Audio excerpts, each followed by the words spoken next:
This past Sunday, the Ravens beat the Seahawks 32-16. I thought that the Seahawks were going to win this. I honestly really did. I had them as my spread prediction. I thought that they were going to win. And I, like all the viewers, were on the edge of our seats just waiting for Russell Wilson to be Russell Wilson in the fourth quarter. To be clutch. To have that game-winning touchdown at the last second. That makes you go crazy and say, how does he do this time and time again? But that never happened. Actually, we didn't get much of Russell Wilson or that Seahawks offense except for the first and just a bit of the second quarter. So, naturally, I went to the film to figure out how the Ravens held Russell Wilson to 16 points. And if you ask me, holding Russell Wilson, a player of his caliber, to 16 points is impressive. The first thing I noticed from the film was that the Ravens had exceptional time management, or in statistical purposes, in general statistical nomenclature, time of possession. This is the exact same way that the Colts beat the Chiefs 3 weeks ago. At first glance, the time of possession favors the Seahawks by 12 seconds. However, I'm going to narrow that down to the second half rather than the whole game, because in the second half, the Ravens either had the game tied or they led. And as we all know, the Ravens are a much better team when they play ahead. In the second half, the Seahawks had the ball for 12 minutes and 45 seconds. On the other hand, the Ravens had the ball for 16 minutes and 56 seconds, nearly 14 of which came from scoring drives. That's a 4-minute and 11 gap in time of possession. This is important because it did not give the Seahawks a whole bunch of time to make a comeback after getting down 20-13 or 23-13, and it prevented them from actually running the ball and mixing it up, going into play action, and really fooling the defense with their whole game plan on the offensive side since they were down. The second thing that really stood out to me is the tackling by the Ravens defense. They are notorious for swarming the runner or the receiver. They do an exceptional job with that. Everyone swarms whoever has the ball. They time and time again got to the runner or receiver, immediately allowing no extra yardage. Now, of course, when the Seahawks ran the ball, there were times, maybe 3 times, where CJ Prosise or Chris Carson would get maybe a 10-15 yard gain on the run. But for the most part, they were contained to very small gains. And especially in the second half, the Ravens did an excellent job of stuffing the run. Third thing I noticed was the defensive game plan that the Ravens went into this game with. Of course, you have to go in with the game plan of make everything tough for Russell Wilson. Always have someone in his face. Make him throw it on the run. Keep him thinking, not scanning down the field, always looking at what's in front of him, which is a defender in his face. Make him throw it into tight windows. Make nothing easy for him. And as I was going through the film with this, I noticed a few mistakes by the Ravens that they quickly corrected. So the main mistake, really, was that they went into zone coverage. And I did not like them going into zone coverage for 2 reasons. The first reason I did not like them going into zone coverage is that it gave Russell Wilson time to create and play make. He had time because no one was really pressuring him while the Ravens were in zone coverage. So that just gave him all the time in the pocket to play make downfield, find a receiver wide open, or even scramble. He had 3 scrambles this game, 3 of which happened against zone coverage. He does an excellent job of keeping plays alive. And when you're not pressuring him, like the Ravens didn't do in zone coverage, you give him a lot of time to just dissect the defense.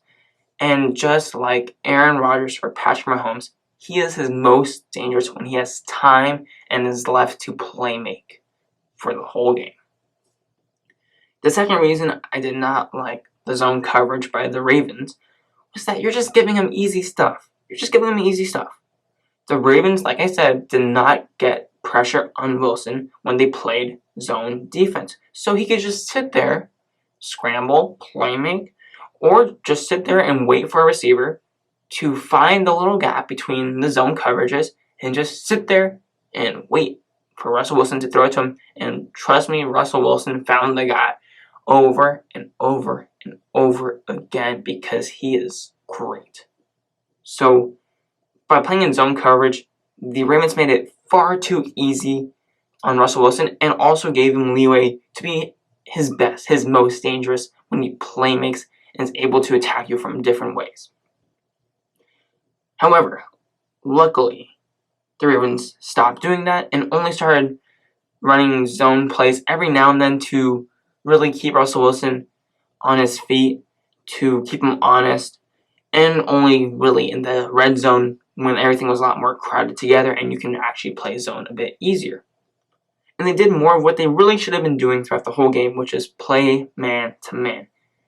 And they did so in an excellent way. They played tough, they got pressure on Russell Wilson consistently, and they gave him really tight windows to throw into.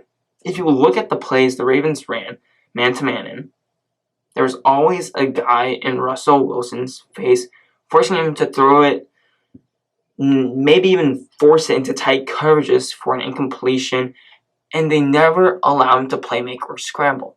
He was never able to escape the pocket and attack you from multiple ways. Of course, this is Russell Wilson we're talking about, so there's only so much you can contain him, and he's going to have great plays downfield where you just look at it and say, how the heck did he beat our coverage? Where we just had everyone locked down and he somehow beat us.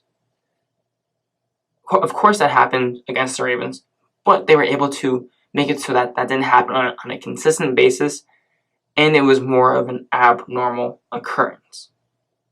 And overall, the Ravens did a great job in man-to-man, leading to the Marcus Peters pick six while in man-to-man coverage.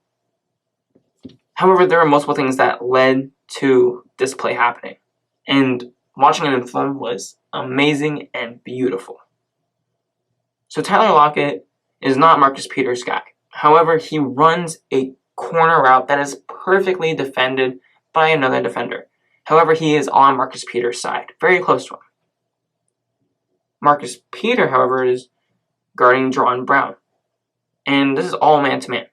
Marcus Peters is on the outside with Jaron Brown in man-to-man. But, for whatever reason, he drops back to where Tyler Lockett runs his corner route. Now, this leads Russell Wilson to think one of two things, or maybe even both. That his pump fake and his eyes staring down Tyler Lockett got Marcus Peters to start going that way. That's one thing. The second thing is, this is just a disguised zone coverage where maybe someone's going a bit up to a cloud, maybe someone's playing a hook zone, something like that. Maybe this is just a disguised zone coverage because he wasn't looking anywhere else. He was just looking to the right side of the field. And he determines by this, since it's maybe a zone coverage, or maybe I just tricked Marcus Peters with my eyes and my pump fake, that Jaron Brown is wide open for easy yardage. But Marcus Peters played Russell Wilson like a fiddle. As soon as Russell Wilson finished his pump fake and started bringing it back, you could tell Marcus Peters was already starting to run for that pick six. He had a great bait against Russell Wilson, and he immediately jumped the ball that was floated by Russell Wilson. Not a great throw by Russell Wilson as it just floated, and you could tell that as soon as Russell Wilson threw that ball, he knew it was a mistake as he was already starting to run before it even hit Marcus Peters' hand. So, this is how the Ravens defense beat Russell Wilson. 1, the offense was great with time of possession once they had the lead, and even when they were tied in the second half, They had great tackling. They had great tackling. The third thing is that they had man-to-man coverage that made everything tough on Russell Wilson, forced him into tough throws, tight windows, always had someone in his face, made him frustrated. And they also had a bit of luck by skill with Marcus Peters on his own, unscripted, getting that interception, as well as DK Metcalf having a fumble when no one touched him, returned for a touchdown that ultimately made the score 30 to 13. So the next question is, does this mean that the Ravens defense is back to their status last year, where they were the second best defense last year? My answer is not quite. Not quite. They still got torched in zone defense.